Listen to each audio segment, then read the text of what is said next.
afternoon, Hartford, and welcome back to Voices of Veterans at Hartford Public Access Television. We've been on a little hiatus here as myself has been recovering from hip replacement surgery. It's one of those things that occurs as you get a little bit older and a little bit bolder in your life. You have to keep yourself running here so you can keep on doing the things that you're interested in. But we are glad to be back on the air. And while we were absent, the station was showing some of our older shows at various times. And there's also YouTube. There's a YouTube connection for Hartford Public Access Television so that you can actually go on the internet and go to YouTube and type in Hartford Voices of Veterans on the HPA-TV website, and it comes up with the shows that have been shown.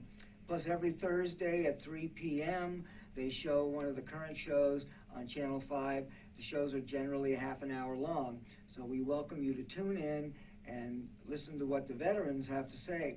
So today I'm going to make a couple of public service announcements about events that are coming up, and I'm also going to read from a letter that was written by Jim Brazel, who's one of the Veterans for Peace of Chapter 42, and was signed by a number of our veterans, and we'll read that too. But what we want to start off with is a public service announcement. There's an International Day of Peace is coming up that the United Nations is putting on down in New York. And up here in Hartford on September 21st, we're going to have a campaign for nonviolence, a project of peace and nonviolence service. Are you tired of the endless wars being waged in your name as an American?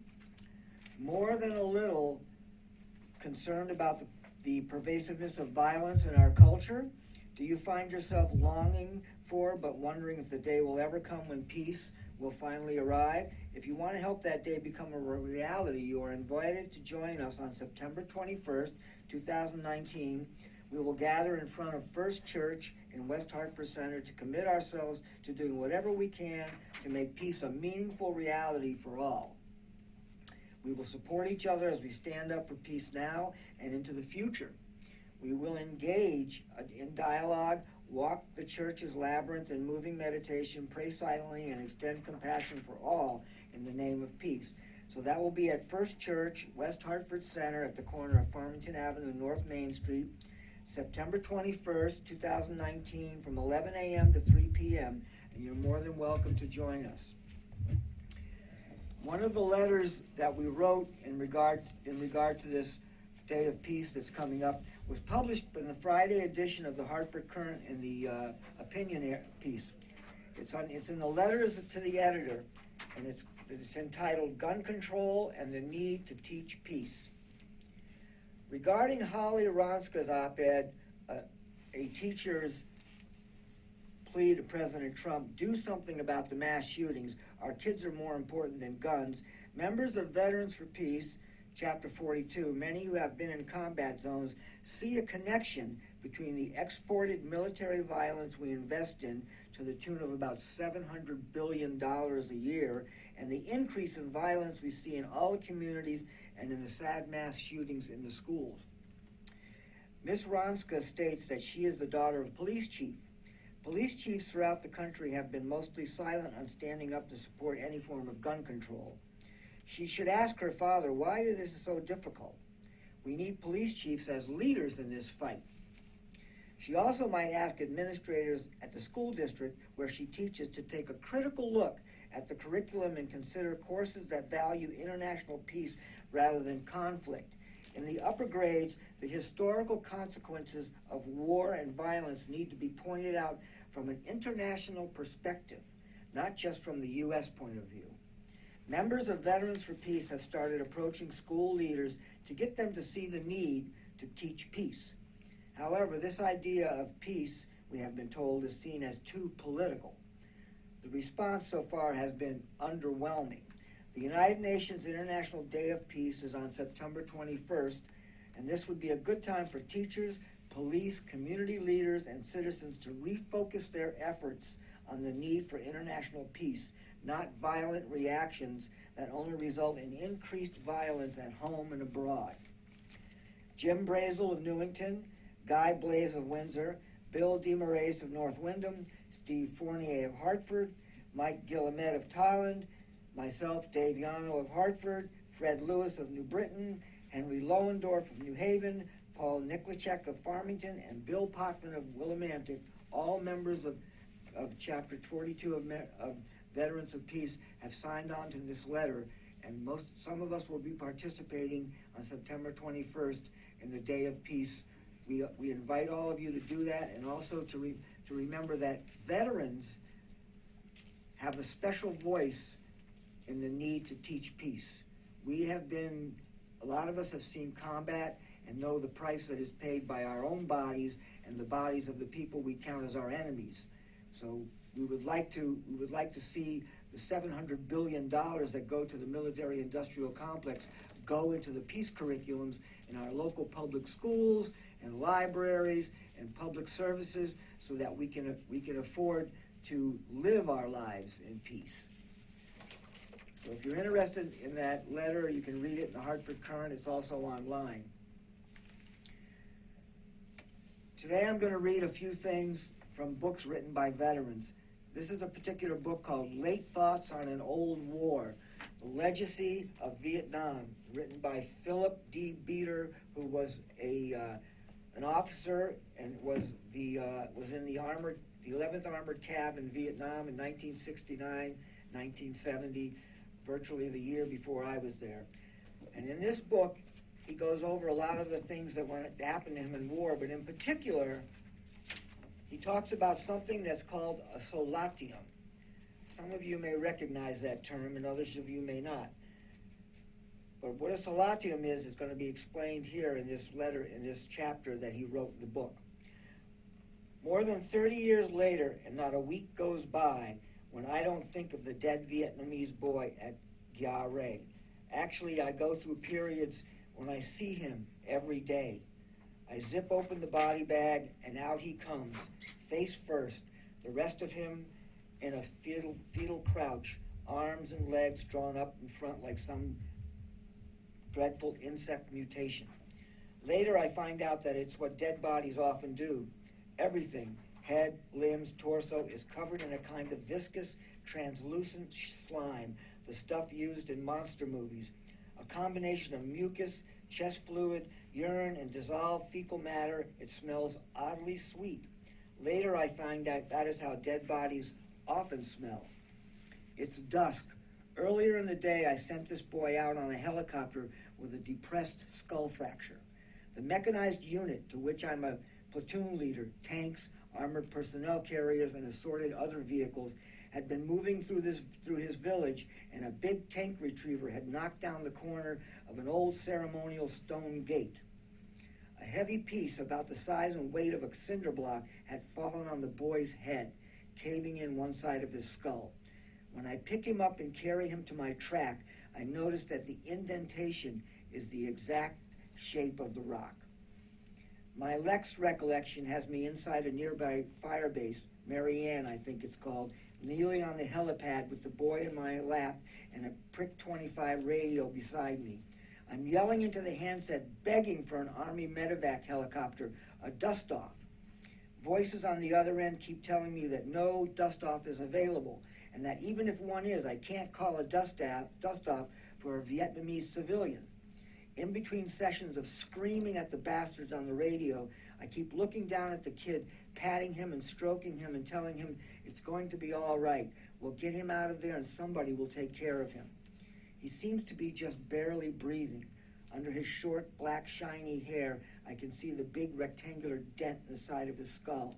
As I remember, it's finally the brigade executive officer, a colonel, who with much impatience finally agrees to land his command ship and take the boy to the Vietnamese Army compound at Xuan Loc, about 10 miles away, where the Vietnamese have their own medical evacuation unit. When the helicopter lands, I give him to one of the door gunners, and I go back to my platoon. In the years since, I have tried every way I can to put together the rest of that day, but it just doesn't exist. We may have patrolled the jungle with tanks and armored personnel carriers like we did most days, or set up blocking positions for the infantry sweeping the other way.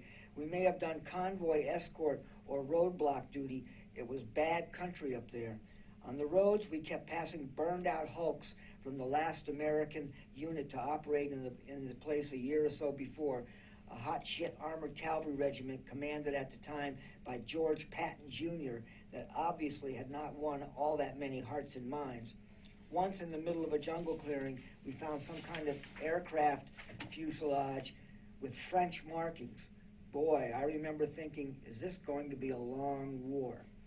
Whatever happened that day in late July or early August 1969, my platoon was back inside the fire base by late afternoon, setting up for night perimeter security. The boy was waiting for us when we pulled in.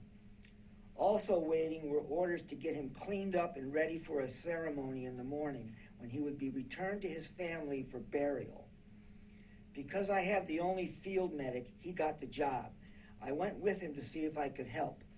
As platoon officer, I knew that there would be times when I would never ask anyone to do something I wouldn't do. I decided that this was one of those times. That was when I opened up the body bag. It was also when my medic went temporarily insane. He was a decent man and a brave soldier, the kind of medic everybody called Doc. And he had been through a lot. He took what he saw as an insult to the dead. He screamed. He raged, he wept, he cursed every curse he could think of, mainly at the fucking Arvin. It seemed to be a curse it seemed to be a professional matter. Who would let something like that happen to a kid and then not clean him up? After a while, the thing seemed to pass. He settled down and went to work, wiping the boy's body and straightening his limbs. I offered to stay and help, or at least keep him company. He told me in a kindly voice that he wanted to do it by himself and that I should go back to the platoon. The ceremony didn't take place until mid-morning. It probably took that long to gather up all the brigade bigwigs from the rear. The Vietnamese boy's parents were going to be brought into the fire base to claim him. They were also going to get something called a solatium payment. That's what the official name is for it. It was a cash payment made by the U.S. government to Vietnamese civilians who lost property or family members as a result of accidents of war.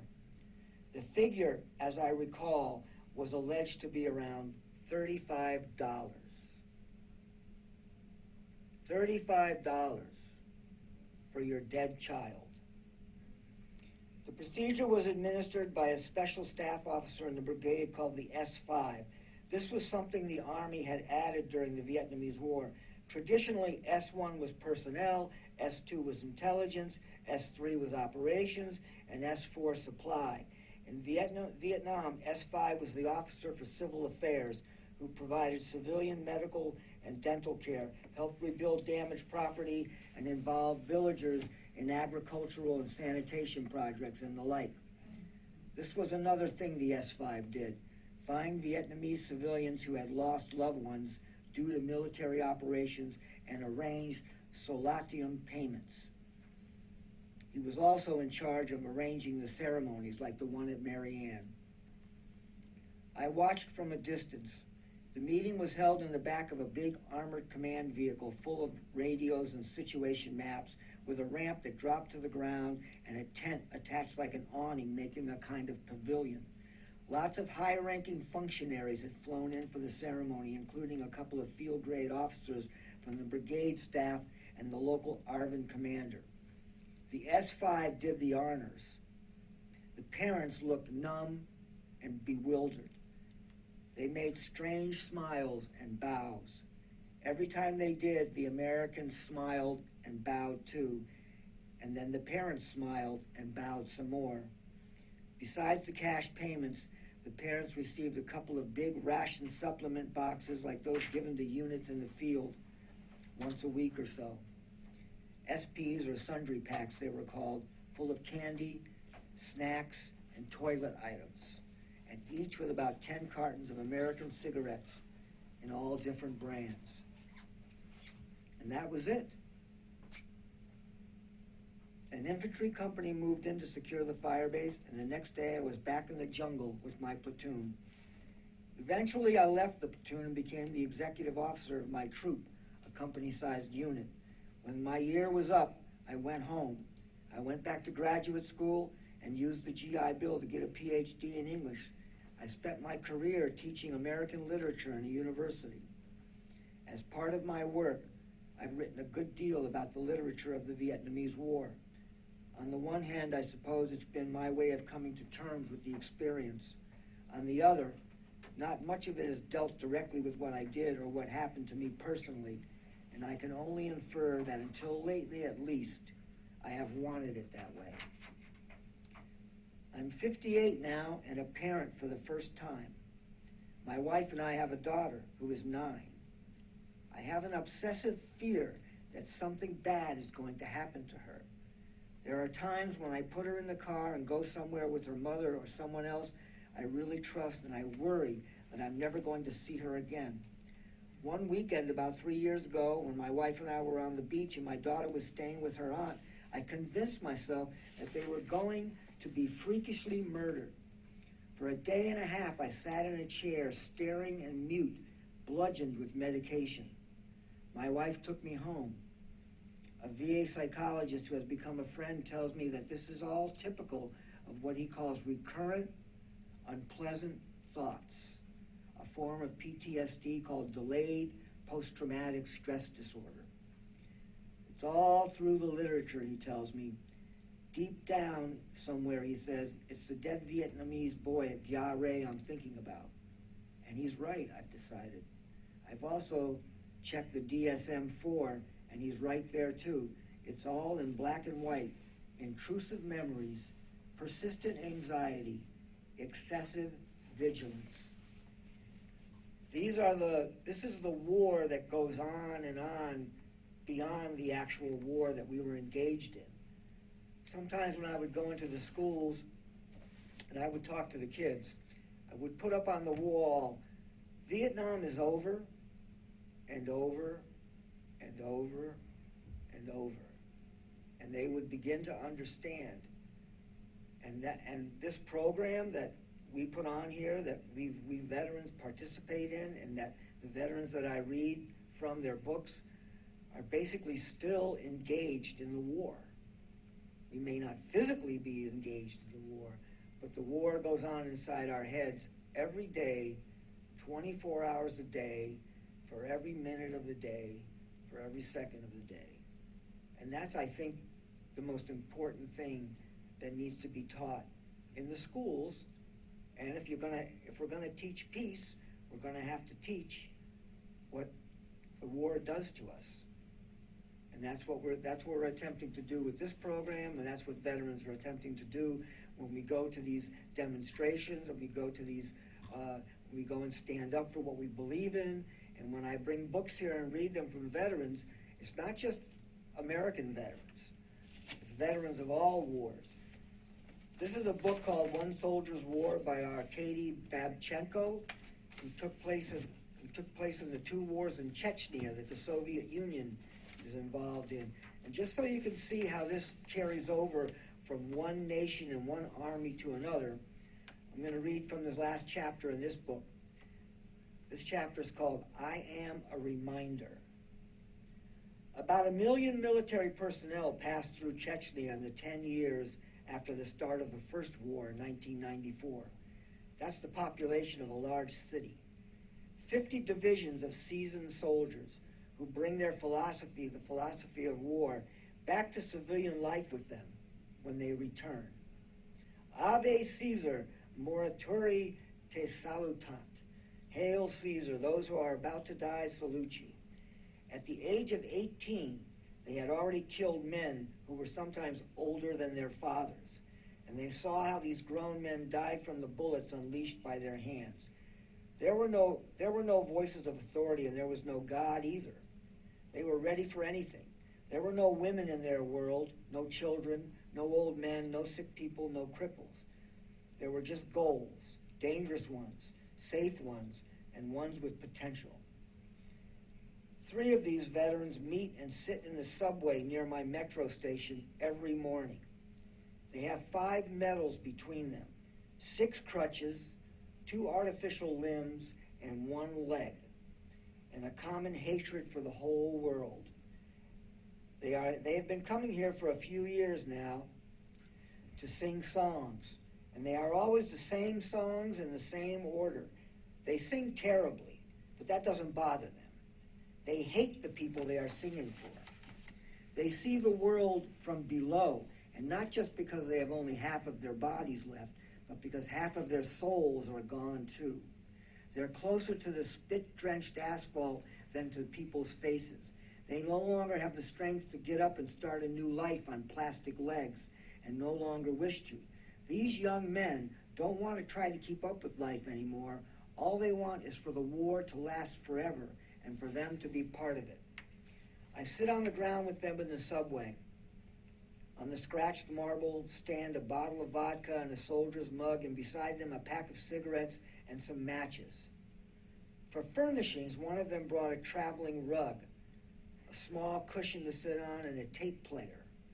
When his two comrades leave, he stays there on his own and plays one cassette of Afghan and Chechen songs until evening. He doesn't look homeless. He's clean and shaven. His hair is neatly cut, and his camouflage fatigues are washed and pressed. Nor is he begging. There's a small bowl in front of him, but it just kind of lies there on its own. If people want to, they can drop a coin in. If not, they just carry on. He couldn't care less. He doesn't say thanks to the first type, and he doesn't abuse the second. He just sits there, listens to the music, and smokes. He's not here. His column left 5 years ago, and he stayed with it. I don't know his name, and it doesn't matter. He is my brother, and they are all brothers given to me by the war. The whole of Moscow is full of such brothers. There's at least one in each subway. He spoke first. Where did you fight then, brother? I told him. Then he started to remember stuff. Where, when, how. He told me about getting his leg torn off when his carrier got ambushed. A shell hit the armor right by his hip. He didn't lose consciousness, and he even saw his ripped-off leg jerking on the boat and the boot scraping on the rivets. I didn't ask him anything, just listened to the silence, and he spoke calmly and without any hysterics, just discussing life. I don't understand this world, these people. Why are they alive? What for? They were given life at birth and didn't have to pry it away from death. Have a good life, people. But how do they spend it? Do they want to invent a cure for AIDS and build the world's most beautiful bridge or make everyone happy? No. They want to rip everyone off, stash away as much money as they can, and that's it.